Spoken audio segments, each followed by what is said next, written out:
Bienvenidas y bienvenidos. Para la unidad de vocación artística es especialmente importante que ustedes se hayan unido a este tercer encuentro del ciclo en torno al Día del Libro 2021. Hoy conoceremos algo de otro de los autores favoritos de Luis Sepúlveda. Se trata del escritor italiano Italo Calvino, nacido en Cuba, por cierto.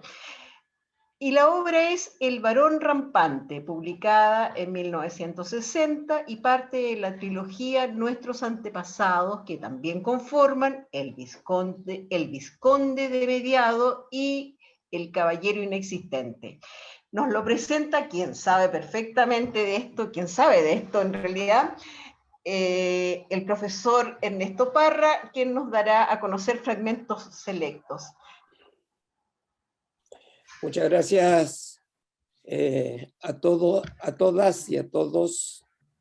No me gusta la palabra todos, porque no la entiendo, pero a todas y a todos. Para mí realmente es una muy buena oportunidad y un gran honor estar aquí frente a ustedes hablando de literatura, que es uno de los temas que a mí me apasiona. Yo soy bien lector, tengo mucha lectura en mi haber y estoy toda la vida leyendo. Ahora, hay dos cosas que son importantes para mí en este tema. Uno primero es el tema de Luis Sepúlveda y dos, el tema de Italo Calvino. El tema de Luis Sepúlveda para mí, en el Día del Libro fundamentalmente, es importante ya que en cierta medida podríamos decir, hemos tenido un recorrido juntos. Él vivió en Alemania, yo viví en Alemania. Él leyó algunos libros que yo he amado en mi vida.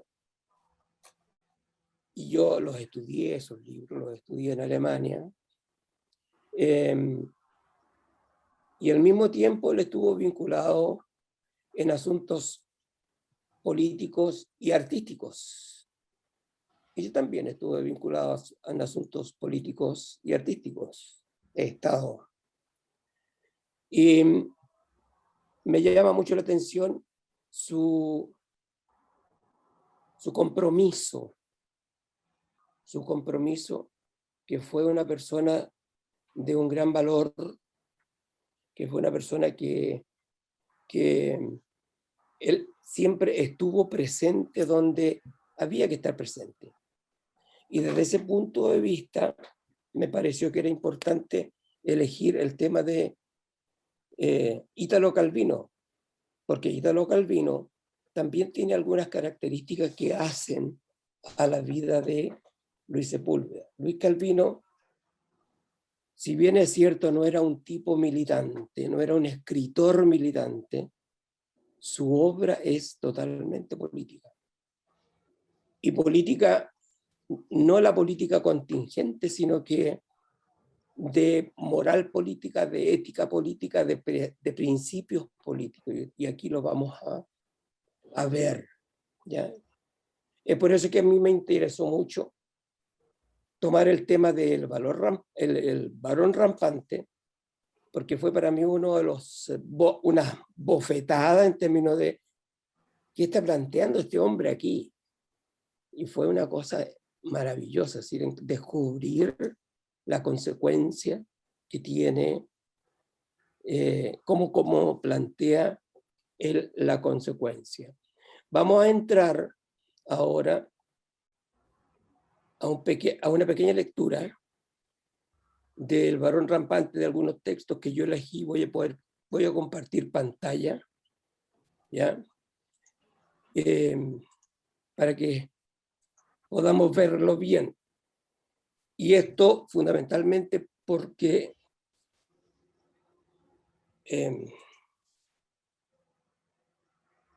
desgraciadamente, dado que mi voz no me acompaña como yo hubiera querido, yo recurrí a un otro colega para que me ayudara en la lectura. Vamos entonces con la lectura de El varón rampante. El varón rampante. Italo Calvino. Preludio. Biagio, hermano de Cosimo, narra la vida que lleva su hermano desde que se subió a los árboles. Durante su vida en los árboles, este le envía cartas y le contaba sus aventuras. Cosimo crea su propia casa sobre los árboles y consigue comida mediante la caza de animales, y también crea su propia ropa con las pieles de estos mismos. Él, desde joven, vive grandes aventuras sobre los árboles, pues veía todo lo que sucedía en el pueblo cerca de la villa donde vivía. Primer tema. Cuando tenía 12 años, Cosimo Piovasco, barón de Rondó, en un gesto de rebelión contra la rígida disciplina familiar, se encaramó a una encina del jardín de la casa paterna. Cosimo estaba en la encina. Las ramas se agitaban, altos puentes sobre la tierra. Soplaba un viento ligero, hacía sol. El sol se filtraba entre las hojas y nosotros, para ver a Cosimo, teníamos que hacer pantalla con la mano. Cosimo miraba el mundo desde el árbol, todo visto desde allá arriba. Era distinto, y eso ya era una diversión. Después de cenar, en casa nos íbamos a dormir pronto y no cambiamos de horario ni esa noche. Nuestros padres estaban decididos a no dar ya a Cosimo la satisfacción de hacerle caso, esperando que el cansancio, la incomodidad y el frío de la noche lo desanidaran. Cada uno subió a sus aposentos y en la fachada de la casa, las velas encendidas, habían ojos de oro en el recuadro de las ventanas. ¡Qué nostalgia! ¡Qué recuerdo de calor debía dar aquella casa tan conocida y cercana a mi hermano que pernoctaba el raso! Me asomé a la ventana de nuestra habitación y adiviné su sombra acurrucada en una cavidad de la encina, entre una rama y el tronco, envuelta en la mata, y, creo, atada con muchas vueltas de cuerda para no caerse. Me metí en la cama, pero no quise apagar la vela. Segundo tema. Ese mismo día, el 15 de junio de 1767, conoció a la hija de los marqueses de Hondarribia y le anunció su propósito de no bajar nunca de los árboles. Desde entonces y hasta el final de su vida, Cosimo permanece fiel a un principio que él mismo se ha impuesto. Había un gran silencio. Solo se elevó un vuelo de pequeñísimos mosquiteros gritando. Y se oyó una vocecita que cantaba: ¡Oh, la palancoa! Cosimo miró abajo. Colgado de la rama de un gran árbol cercano, se balanceaba un columpio con una niña sentada de unos 10 años. Era una niña rubia, con un alto peinado, un poco ridículo para una nena, un vestido azul, también de persona mayor, cuya falda, ahora levantada por el columpio, se veía rebosante de encajes. La niña miraba con los ojos entornados y la nariz levantada, como por una costumbre de hacerse la señora, y comía una manzana a mordiscos, doblando la cabeza cada vez hacia la mano con la que tenía al mismo tiempo que sostener la manzana y agarrarse a la cuerda del columpio. Y se daba impulso golpeando con la punta de los zapatitos en el suelo cada vez que el columpio estaba en el punto más bajo de su recorrido, y arrojaba de la boca los trocitos de piel de manzana mordisqueadas y cantaba: ¡Oh, la balancoa! Como una muchachita a quien no le importara en absoluto ni el columpio, ni las canciones, ni tampoco, aunque quizá algo más, la manzana, y tuviera ya otros pensamientos en la cabeza. Cosimo, desde lo alto de la magnolia, se había descolgado hasta la horcadura más baja y ahora estaba con los pies puestos, uno aquí y otro allá, en dos horquillas, y los codos apoyados en una rama frente a él como un antepecho. Los vuelos del columpio le traían a la niña justo delante de sus ojos. Tercer tema. Cosimo, tras un incendio, se descubre como organizador. Cosimo lo puso a hacer cálculos y dibujos, y mientras tanto despertó el interés de los propietarios de los bosques privados, los arrendatarios de los bosques comunales, los leñadores, los carboneros, todos juntos bajo la dirección del caballero abogado, o sea, el caballero abogado, bajo todos ellos, obligado a dirigirlos y a no distraerse. Cosimo, que inspeccionaba los trabajos desde lo alto,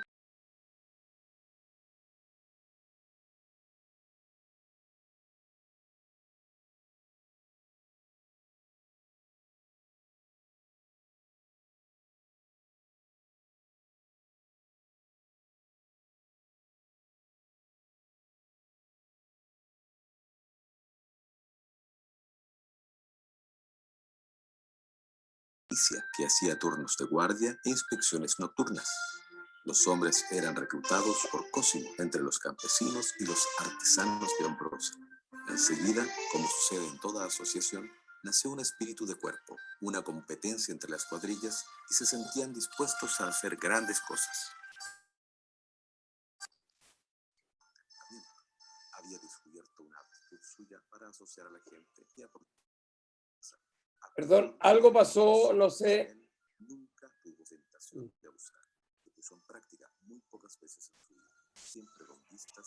Si quieres lo conecto desde acá y seguimos. Ya. Ya.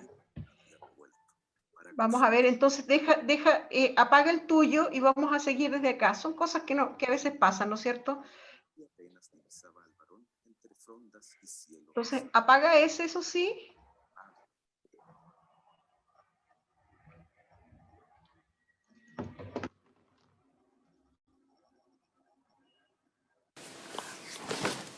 Llegaba a desconfiar del beso, de la caricia, del halago verbal, de todo lo que ofuscaba. Perdón, no conecté el que correspondía. El siguiente. ¿Lo estás viendo ahí? Creo yo. Sí, es. El varón rampante, Ítalo Calvino, Preludio. Biagio, hermano de Cosimo, narra la vida que lleva su hermano desde que se subió a los árboles. Durante su vida en los árboles, este le envía cartas y le contaba sus aventuras. Cosimo crea su propia casa sobre los árboles y consigue comida mediante la caza de animales, y también crea su propia ropa con las pieles de estos mismos. Él, desde joven, vive grandes aventuras sobre los árboles, pues veía todo lo que sucedía en el pueblo cerca de la villa. Solamente el audio.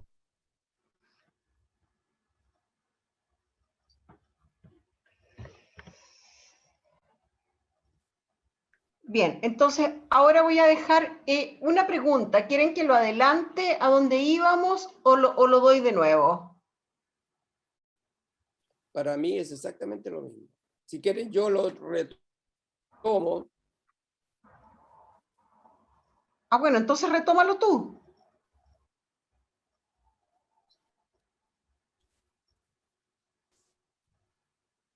No puedo retomarlo yo porque, un momentito, tendría que buscarlo yo. Ya, entonces no te preocupes, voy a dejar de compartir y voy a empezar a compartirlo ahora. Compartir pantalla, audio, y aquí está. Entonces vamos a irnos aproximadamente donde ahí estamos. Ahí. Ahí.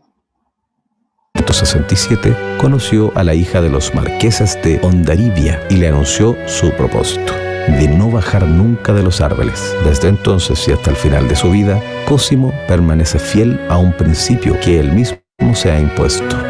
Había un gran silencio. Solo se elevó un vuelo de pequeñísimos mosquiteros gritando. Y se oyó una vocecita que cantaba "Oh la la pan lancoa". Cosimo miró abajo. Colgado de la rama de un gran árbol cercano se balanceaba un columpio con una niña sentada de unos 10 años.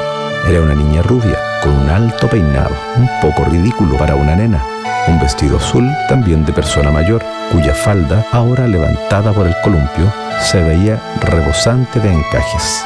La niña miraba con los ojos entornados y la nariz levantada, como por una costumbre de hacerse la señora, y comía una manzana a mordiscos, doblando la cabeza cada vez hacia la mano con la que tenía al mismo tiempo que sostener la manzana y agarrarse a la cuerda del columpio. Y se daba impulso golpeando con la punta de los zapatitos en el suelo cada vez que el columpio estaba en el punto más bajo de su recorrido, y arrojaba de la boca los trocitos de piel de manzana mordisqueadas y cantaba "Oh la balancoa", como una muchachita a quien no le importara en absoluto ni el columpio, ni las canciones, ni tampoco, aunque quizá algo más, la manzana, y tuviera ya otros pensamientos en la cabeza. Cosimo, desde lo alto de la magnolia, se había descolgado hasta la horcadura más baja y ahora estaba con los pies puestos, uno aquí y otro allá, en 2 horquillas, y los codos apoyados en una rama frente a él como un antepecho. Los vuelos del columpio le traían a la niña justo delante de sus ojos. Tercer tema. Cosimo, tras un incendio, se descubre como organizador. Cosimo lo puso a hacer cálculos y dibujos, y mientras tanto despertó el interés de los propietarios de los bosques privados, los arrendatarios de los bosques comunales, los leñadores, los carboneros, todos juntos bajo la dirección del caballero abogado, o sea, el caballero abogado, bajo todos ellos, obligado a dirigirlos y a no distraerse. Y con Cosimo, que inspeccionaba los trabajos desde lo alto, construyeron reservas de agua de manera que en cualquier lugar donde hubiera estallado un incendio se supiese a dónde dirigirse con las bombas. Pero no bastaba. Era menester organizar una guardia de apagadores, unas cuadrillas que en caso de alarma enseguida supiesen disponerse en cadena para pasarse de mano en mano cubos de agua y frenar el incendio antes de que se propagase. Se organizó pues una especie de milicia que hacía turnos de guardia e inspecciones nocturnas. Los hombres eran reclutados por Cosimo entre los campesinos y los artesanos de Hombrosa. Enseguida, como sucede en toda asociación, nació un espíritu de cuerpo, una competencia entre las cuadrillas y se sentían dispuestos a hacer grandes cosas. También Cosimo sintió una nueva fuerza y contentamiento. Había descubierto una aptitud suya para asociar a la gente y a ponerse a su cabeza. Aptitud de la que por suerte para él nunca tuvo tentación de abusar y que puso en práctica muy pocas veces en su vida, siempre con vistas a conseguir importantes resultados y siempre reportando éxitos. Cuarto tema, el amor. Viola había vuelto. Para Cosimo había empezado la época más hermosa y también para ella, que recorría los campos en su caballo blanco y apenas divisaba al varón entre frondas y cielo se levantaba de la silla. Trepaba por los troncos oblicuos y las ramas, pronto casi tan diestra como él, y lo alcanzaba en todas partes. «Oh, Viola, ya no sé, treparía no sé dónde». «A mí», decía Viola, bajito, y él se ponía como loco. El amor era para ella un ejercicio heroico. El placer se mezclaba con pruebas de osadía y generosidad, y entrega y tensión de todas las facultades de ánimo. El mundo de ellos eran los árboles, los más intrincados y retorcidos e inaccesibles. «Allí», exclamaba indicando una alta ahorcadura de ramas, y juntos se lanzaban a alcanzarla y empezaba entre ellos una competición de acrobacias que culminaba en nuevos abrazos. Se amaban suspendidos en el vacío, apoyándose o enganchándose en las ramas, ella tirándose sobre él casi volando. La obstinación amorosa de Viola se encontraba con la de Cosimo y a veces chocaba con ella. Cosimo huía de dilaciones, blanduras, perversidades refinadas. Nada que no fuese el amor natural le gustaba. Las virtudes republicanas estaban en el aire. Se preparaban épocas severas y licenciosas al mismo tiempo. Cosimo, amante insaciable, era un estoico, un asceta, un puritano, en busca siempre de la felicidad amorosa. Seguía siendo, sin embargo, enemigo de la voluptuosidad. Quinto tema. La acción transcurre en las postrimerías del siglo XVIII y los albores del XIX. Cosimo participa tanto en la Revolución Francesa como en las invasiones napoleónicas, pero sin abandonar nunca esa distancia necesaria que le permite estar dentro y fuera de las cosas al mismo tiempo. Eran unos magníficos soldados. Yo estaba al acecho escondido en un pino. Tenía en la mano una piña de medio kilo y la dejé caer sobre la cabeza del último. El infante abrió los brazos, dobló las rodillas y cayó entre los helechos del monte bajo. Nadie se dio cuenta de ello. El pelotón continuó su marcha. Los volví a alcanzar. Esta vez tiré un puercoespín hecho una bola al cuello de un cabo. El cabo agachó la cabeza y se desmayó. El teniente esta vez observó el hecho, vio a 2 hombres a coger una camilla y prosiguió. La patrulla, como si lo hiciese expresamente, se metía en lo más enmarañado de todo el bosque y la esperaba siempre una nueva celada. Había recogido en un cartucho unas orugas peludas, azules, que cuando se las tocaba hinchaban la piel peor que una ortiga, y les dejé caer encima un centenar. El pelotón pasó, desapareció en la espesura, volvió a aparecer rascándose, con las manos y los rostros llenos de ampollitas rojas, y siguió adelante. Maravillosa tropa y magnífico oficial. Todo en el bosque le era tan ajeno que no distinguía lo que en él había de insólito, y proseguía con sus efectivos diezmados, pero siempre fieros e indomables.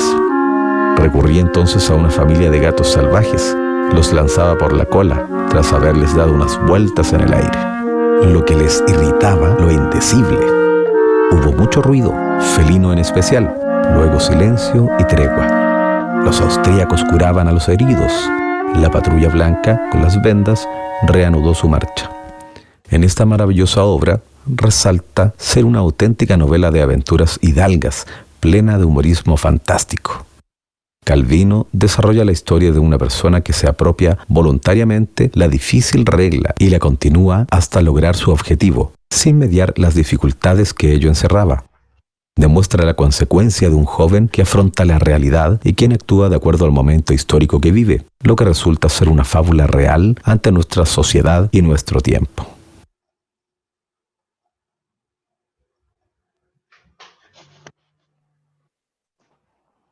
Bueno, eso era, desgraciadamente, una pequeña falla técnica entre medio que nos interrumpió la secuencia, pero eso es el libro. En el fondo yo tomé algunas partes que yo consideraba importantes, que es el hecho mismo, cuando él decide subir al árbol y no descender nunca más en su vida, porque a él no le gustaban los caracoles. No quería comer los caracoles que le preparaban. Ahí hay toda una historia con respecto a los caracoles y cómo pelaban los caracoles. Ellos querían deshacerse de los caracoles, él y su hermano. Después, cuando él conoce a la niña, que es el amor, y cuando empieza a construir su vida en los árboles y a hacer su morada, a buscar refugios, a hacerse amigos de algunos animalitos, hasta que al final descubre también que él es capaz de aportar a la sociedad y organiza, y se vuelve a encontrar con Viola, y vuelven a tener el amor ya en forma permanente. Y él continúa su vida en los árboles y nunca más pisa la tierra. Nunca más, ni cuando muere. Y eso es lo interesante de que a mí me pareció el tema, porque no le voy a contar el final, pero es como la consecuencia de una persona que tiene una idea, que tiene un pensamiento y lo arrastra por toda su vida y acepta todas las consecuencias que ello tiene y se enfrenta a ella y sale adelante. Entonces, por eso yo digo que también ahí hay valores que son, yo no sé si son políticos o no son políticos, yo creo que sí son políticos, porque él escribe este libro, curiosamente, lo escribe cuando él renuncia al Partido Comunista Italiano, cuando Italo Calvino renuncia a ser miembro del Partido Comunista Italiano. Podemos hablar un poco de Calvino, si ustedes están interesados. Lo que sí yo quiero decir es que la música que se oye ahí es la música de nuestra orquesta, de nuestra camerata, que yo tomé determinados trozos y los introduje allí. Me parecieron que eran apropiados a hacer un acompañamiento musical independientemente de las imágenes que aparecen, que tratan en cierta medida de refrescar y de representar todo el tema del libro. Y quiero también agradecer la voz de Mauricio, de nuestro profesor Mauricio, porque dado que yo tengo una ronquera en forma permanente, yo me iba a poner más ronco todavía si leía 10, 15 minutos. Y a quien agradezco mucho, ¿no? A quien agradezco mucho. Y agradezco también a quienes me ayudaron a estructurar este video. No sé si hay alguna pregunta, alguna consulta. Yo les podría hablar de Calvino, contar algunas cosas, si que están interesados. De todas maneras, yo creo que sería súper interesante que nos hablara de esta trilogía de Calvino, del porqué, de lo que hay detrás de esta trilogía que él escribe y el sentido que tiene. Sería bastante interesante. Pero yo creo que Jaime tenía un comentario, Jaime Ramírez. Jaime Ramírez. Se nos cayó. Se fue, no quería comentario. No quería comentar. Escribió en el chat. Ahí llegó. Sí, ahí estoy. No, que me gustó mucho y me gustaría saber qué lugar ocupa esta obra en esa trilogía de Calvino. Eso es lo que me gustaría que usted nos explicara, profesor y profesora. Ya, mira, yo voy a empezar diciendo que en algún momento uno de los biógrafos, porque en esto hay muchos biógrafos, ¿no?, que tratan de describir la vida de la gente importante. Hay uno dijo, hacer una biografía de Calvino es traicionar de algún modo su idea. A menudo repetía en sus cartas y entrevistas de que la vida de un escritor no tiene importancia porque lo sustancial es su obra. Calvino era un escritor y se sentía mejor lejos, era bien lejos de la mirada, era bien tímido, ¿no? Pero era un poco ermitaño, pero era muy fantástico. Él nació en Cuba, ocasionalmente en realidad, porque su padre había sido trasladado a Cuba, primero a México, y después se fueron a Cuba después de la Revolución Mexicana.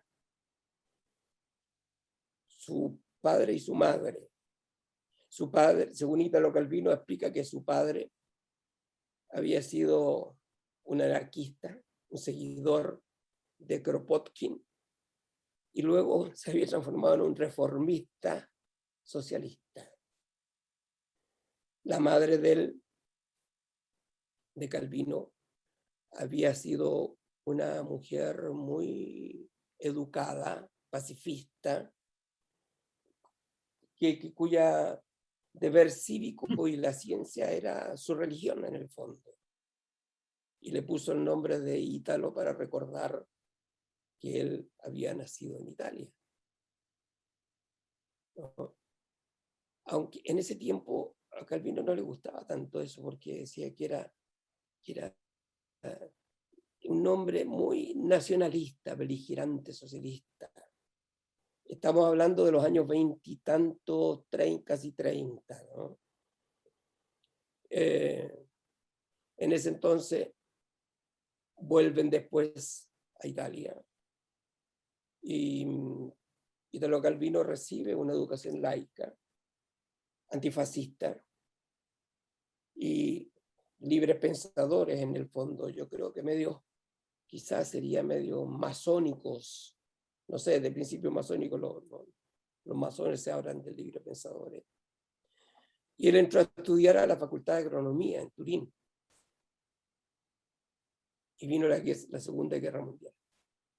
Viene la Segunda Guerra Mundial y él interrumpe su estudio. Él interrumpe su estudio porque fue llamado a hacer el servicio militar.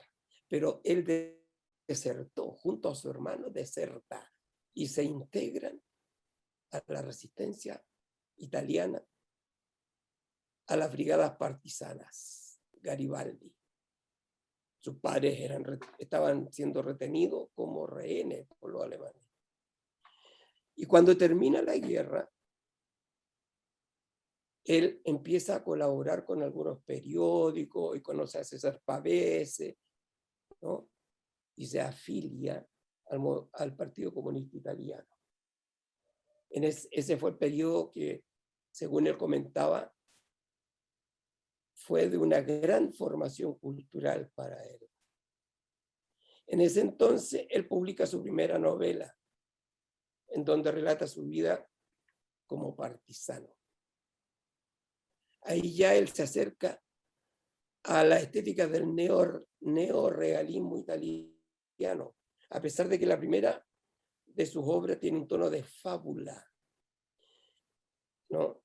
La primera de las obras que él escribe. El año 52 abandona la literatura realístico-social y picaresca para dedicarse a una especie de narración fantástica. Y allí crea 3 novelas: El Vizconde de Mediado, El Varón Rampante y El Caballero Inexistente, que son para mí una trilogía maravillosa en donde expresa realmente, su pensamiento sobre el hombre. Él intenta definir en el fondo una situación del hombre contemporáneo dentro de un mundo que se hacía muy complejo y difícil. Y luego publica otras obras. Voy a referirme posteriormente a cada una de ellas, ¿no? En términos generales, después entra en contacto con una corriente neovanguardista y después con una corriente de sociológica, novelas sociológica, psicológica. Yo me recordaba un poco ¿cómo se llama este? Bueno, hay un pensador chileno que está en Francia que hace también cosas con las cartas, ¿no? En La Habana. Jodorowsky. Así yo me imaginaba una cosa así cuando lo leí. En La Habana, él en febrero va a La Habana y allí se casa con una argentina.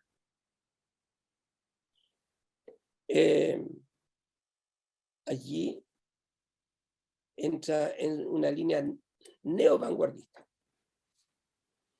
y que se había consolidado sus posiciones de prestigio y de estructuralismo, y la semiología se habían convertido en las ciencias sociales a las que todos se referían. Publica una recopilación de cuentos de aparente ciencia ficción, que en realidad son una corriente fantástica y surreal. Luego en París se vincula a las ciencias naturales y a la sociología. Y sus obras se basan en la utilización de diferentes combinaciones de un cierto número de elementos. Aquí está la cosa de Jodorowsky que hablaba yo, con las cartas del tarot y todo, ¿no? En su regreso a Roma, publica Palomar, una de sus últimas obras, en donde la anécdota se reduce al máximo en favor de las reflexiones metafísicas y las descripciones. Importante eso dentro de los estudios de literatura. El 6 de septiembre, durante unas vacaciones, él sufre un ictus cerebral y es llevado al hospital, donde falleció la noche entre el 18 y 19 de septiembre. Desgraciadamente, ahí lo perdimos. Pero nos quedan las obras. Yo quería referirme a las 3 obras que ¿cómo se llama? Les mencioné anteriormente.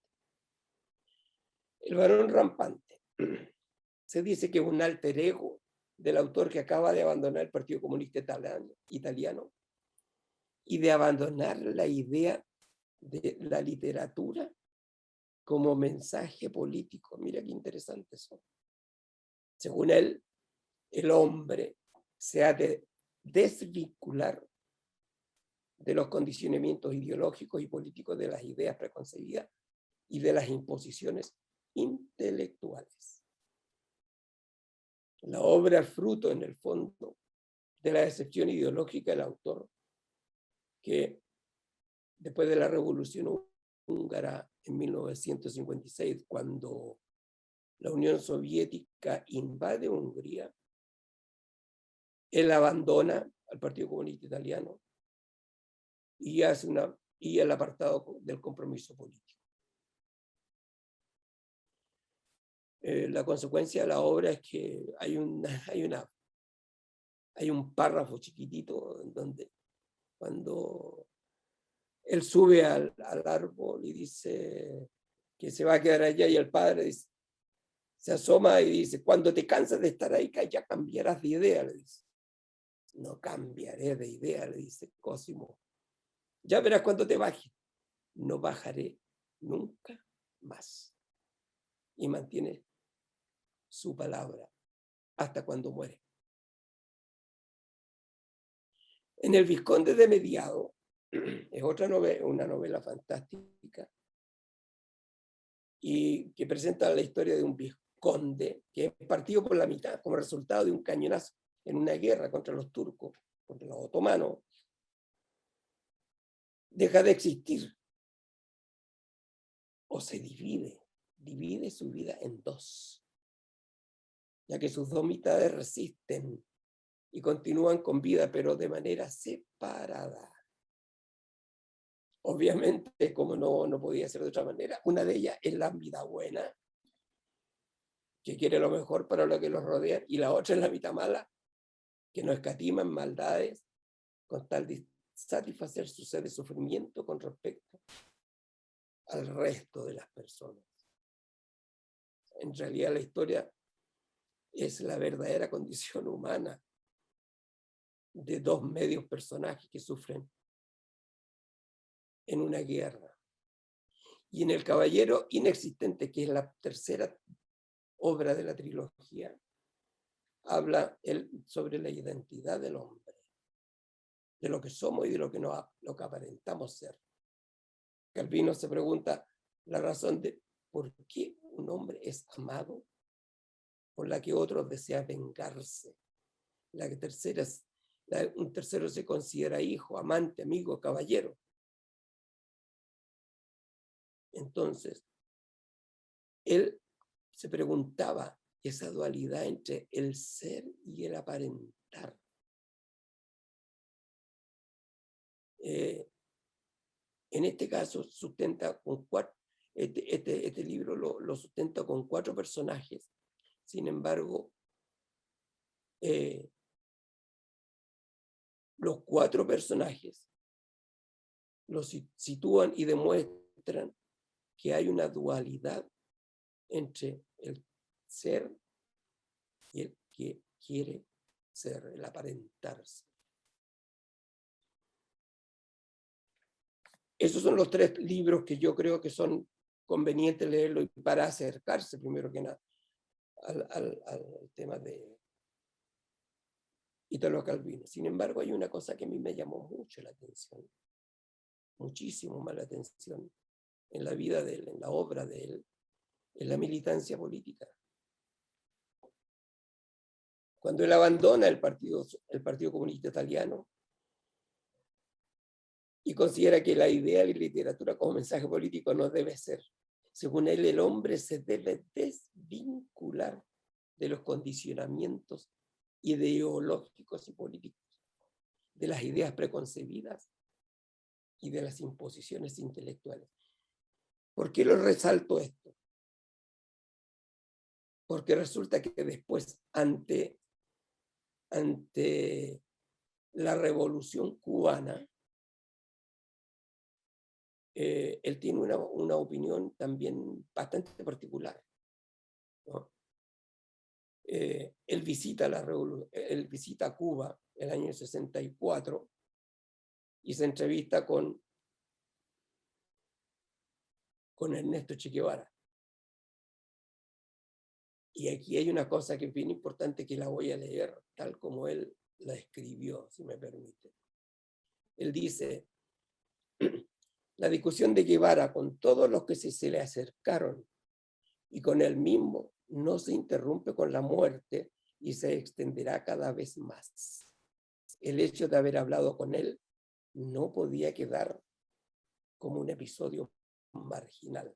Desde lejos y en silencio, yo he seguido discutiendo con el Che, y mientras más pasaba el tiempo, más tenía él razón.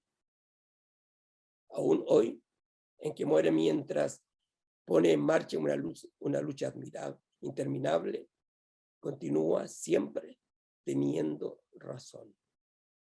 Todo lo que traté de escribir para expresar mi admiración por Ernesto Che Guevara, por el modo en que vivió y murió, me parece fuera de tono. Oigo su risa que me responde, llena de ironía y de conmiseración.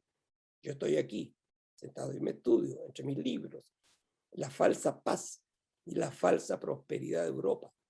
Dedico un breve intervalo de mi tranquilo trabajo a escribir, sin ningún riesgo, sobre un hombre que quiso asumirlos todos y que no aceptó una paz ilusoria y provisional. Un hombre que pedía de sí mismo y de los otros el máximo espíritu de sacrificio, convencido de que todo el sacrificio que se vive hoy se pagará mañana con una suma de sacrificios todavía mayor. Para nosotros este llamado a la gravedad absoluta de todo lo que se refiere a la revolución y al futuro del mundo, una visión crítica radical de todo gesto que sirva solamente para tranquilizar nuestra conciencia. En este sentido, continúa siendo el centro de nuestras discusiones y de nuestros pensamientos, tanto ayer vivo como hoy muerto.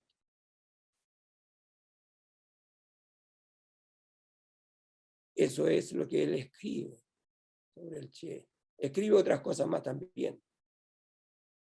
En Cuba sí, él es reconocido. Envió una felicitación a la Revolución Cubana el año 69 y expresa desde hace 10 años Cuba revolucionaria se muestra al mundo sonriente y austera mientras resiste a un asedio sin precedentes en la historia mundial. Es mi más vivo deseo que el pueblo cubano pueda, con su entusiasmo revolucionario, indicar a todos los demás pueblos un nuevo camino.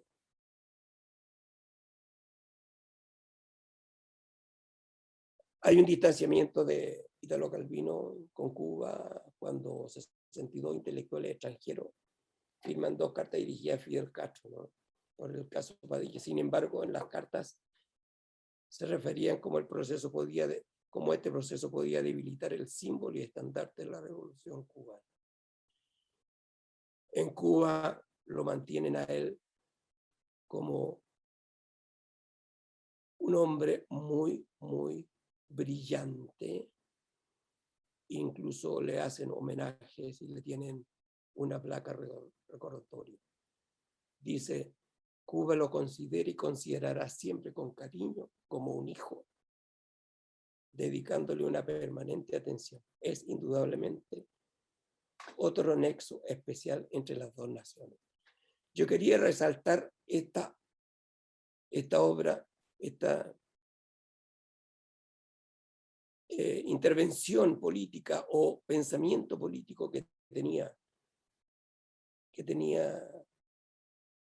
Calvino y que se enfrenta con lo que anteriormente había pensado sobre el Partido Comunista Italiano, que es bastante interesante. Es decir, él ve dentro de la Revolución Cubana, él ve una salida como para para América Latina. En cambio, él se va del Partido Comunista Italiano. Entonces, es interesante. Yo lo encontré por eso quería rescatar ese pensamiento que tenía él.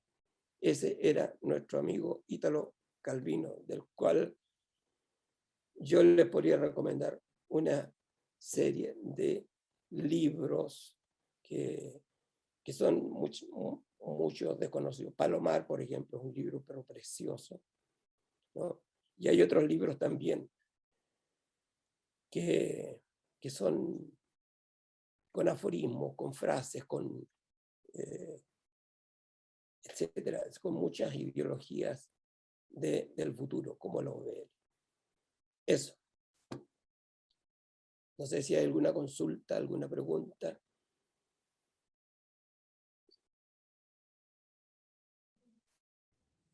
Sin duda, Verónica quiere preguntar. ¿Cuál es el motivo por qué él se retiró del Partido Comunista Italiano? Él se retira del Partido Comunista Italiano porque él dice que él quiere escribir y en el fondo él está en contra de la invasión de la Unión Soviética a Hungría el año 58. Y él quería escribir y quería que sus novelas no tuvieran que ver con historias políticas, sino que él quería desarrollar la literatura desde el punto de vista de él. Es un momento de novela muy militante, de escritura muy militante en torno, y sobre todo dirigida por la Unión Soviética. Entonces, es ahí donde también se produce esta ruptura, supongo. Bueno, y además de eso, la invasión soviética a Hungría produjo la reacción de muchos otros intelectuales, tal como sucede después del año 68 con el caso de Checoslovaquia. Exactamente. ¿Sí? No, además hay que pensar que se venía terminando la Segunda Guerra Mundial y había un reagrupamiento de las fuerzas en donde en esos procesos las fuerzas siempre tienden a consolidarse de una manera bastante consolidarse sólidamente. Entonces van a todos sus principios y se aferran a ello, ¿no? Entonces ahí yo creo que había una exigencia del Partido Comunista Italiano bueno, después el Partido Comunista Italiano sufre distintas situaciones posteriores, ¿no? El eurocomunismo, qué sé yo, etcétera.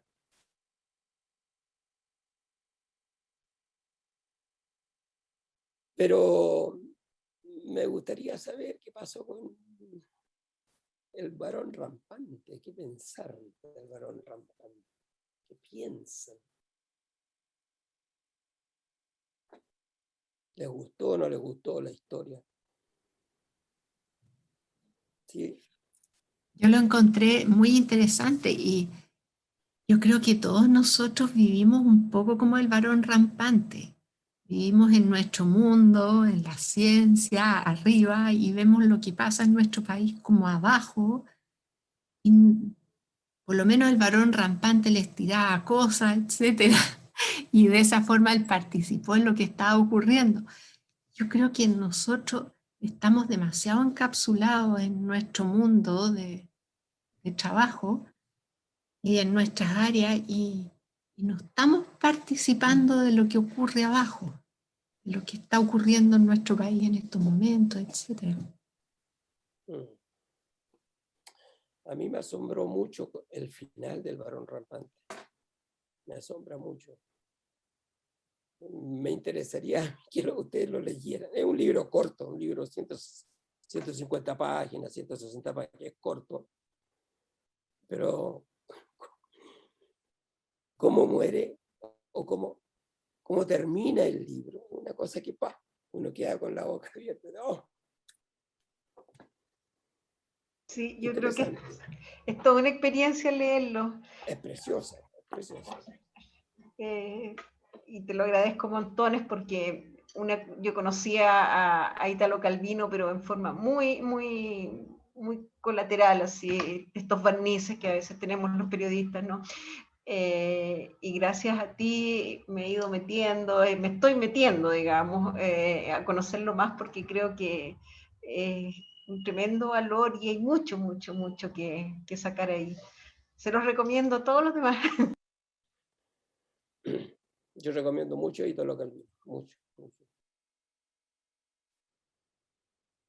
Nos va a servir a nosotros para repensar muchas cosas. Así es. Oye, quisiera, claro, yo creo que una de las cosas que hemos ido descubriendo desde el día lunes hasta la fecha, y quizás mañana también tengamos eso, que el mundo del escritor, y sobre todo del escritor que está completamente atento a lo que le pasa, tanto a él como lo que le ocurre en el entorno, siempre tiene, en un momento, creo, bastante importante en su vida, le aparece el sentido de la conciencia y de un acto completamente libertario, el hecho de escribir. Me da la impresión que cuando en el año 98 estaba revisando, estaba Brezhnev en ese periodo, o sea, en la Unión Soviética estaban pasando por un bastante crítico. Estaban saliendo de la era Stalin, entrando a otra era. Yo creo que cuando él decide empezar a escribir en metáfora, porque si fuéramos completamente, diríamos, doctrinarios, podríamos llegar a decir que lo que hace este autor es justamente una ruptura mágica de un planteamiento doctrinario. Porque si todo lo otro tenía una relación política pasando, aquí el hombre cambia y hace un giro radical. Completamente. La ruptura que hace literaria es completamente seria. Deja lo más puntual, como tú decías en un momento dado, lo doctrinario, lo político, lo ideologizado, para empezar a hacer una escritura completamente metafórica.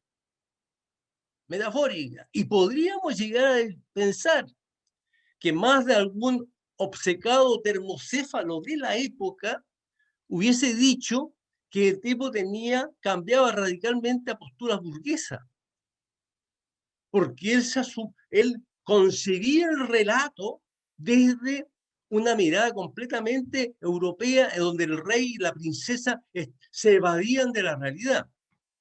Yo creo que lo importante de estos cuentos es esa doble o segunda lectura, porque creo que lo más importante de un artista, sobre todo los escritores, que cuando ellos se despojan de ciertos dogmas, llega un momento que en su escritura dejan de manifiesto justamente ese quiebre.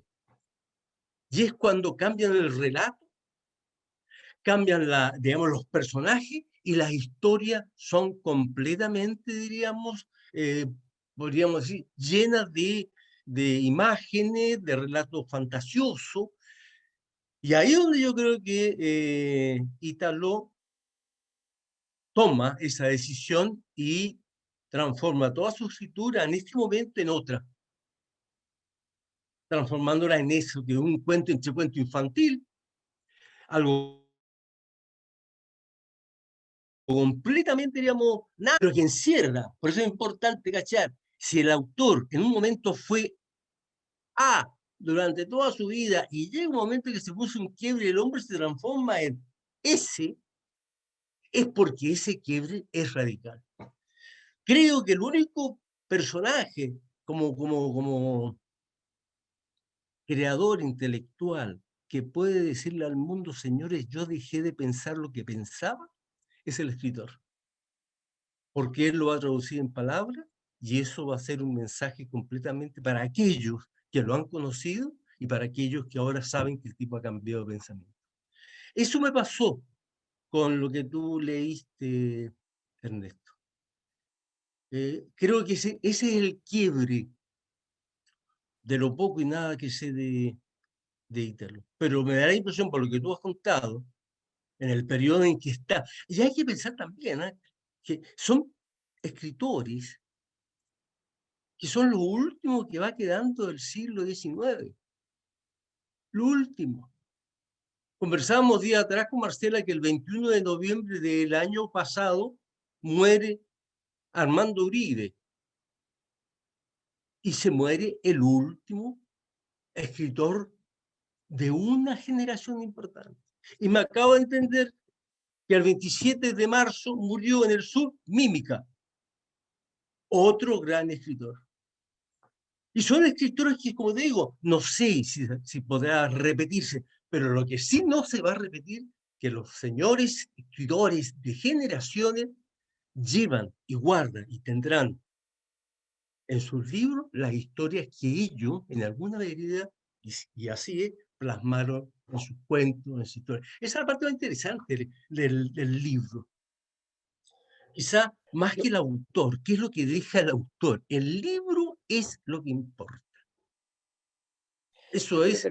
Yo quiero terminar con una frase de él a propósito de esta intervención en la política. Él dice, cuando los políticos prestan demasiada atención a la literatura, es una mala señal, sobre todo para la literatura. Pero también es una mala señal cuando no desean oír ni una palabra de literatura. Y yo creo que eso es tan cierto, es tan real, porque al final quedamos, es decir, si cambiamos la palabra literatura por arte, nos va a afectar a todos. Sí. Oye, y otra cosa, también que murió, fue el autor de Francisca, Yo te amo, o Yo te quiero. Murió hace 3 días atrás. Otro tipo de la generación de Lafourcade. No, si este último tiempo, como digo, se han muerto una cantidad de escritores y que uno, digamos, por desconocimiento o por falta de noticia, te das cuenta que se van. Francisca, yo te quiero, Francisca, yo te amo. En este momento se me escapa el nombre. José Luis Rosasco. Rosasco. Que falleció hace un par de días atrás. Claro. Marcela, ¿estamos terminando? ¿Qué? ¿Hay alguien que quiere opinar algo más?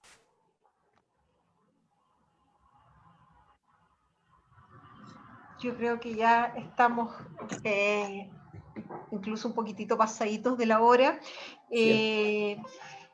Solo invitarlos para mañana, a la misma hora, a las 5 de la tarde, vamos a estar con el profesor Mario Gatica en torno a Pablo de Roca y dando una vueltecita por los años 60. Claro, Pablo de Roca hizo. Bien, sí. Nos vemos mañana entonces. Muchas gracias a todas. Lo esperamos. Y a todos. Gracias, estuvo muy bueno. Foto. Con Marcela ahora vamos inmediatamente a aprendernos los textos. Ya, nos vemos. Nos vemos. Chao, gracias. Chao, gracias. Gracias, profe Parra. Por escuchar. Gracias. Pues. No, fue súper interesante. Te lo agradecemos a ti, todo lo contrario. O sea, para mí fue fascinante escucharte. Gracias. Que se la ronquera. Muchas gracias. Gracias. Adiós. Chao. Chao.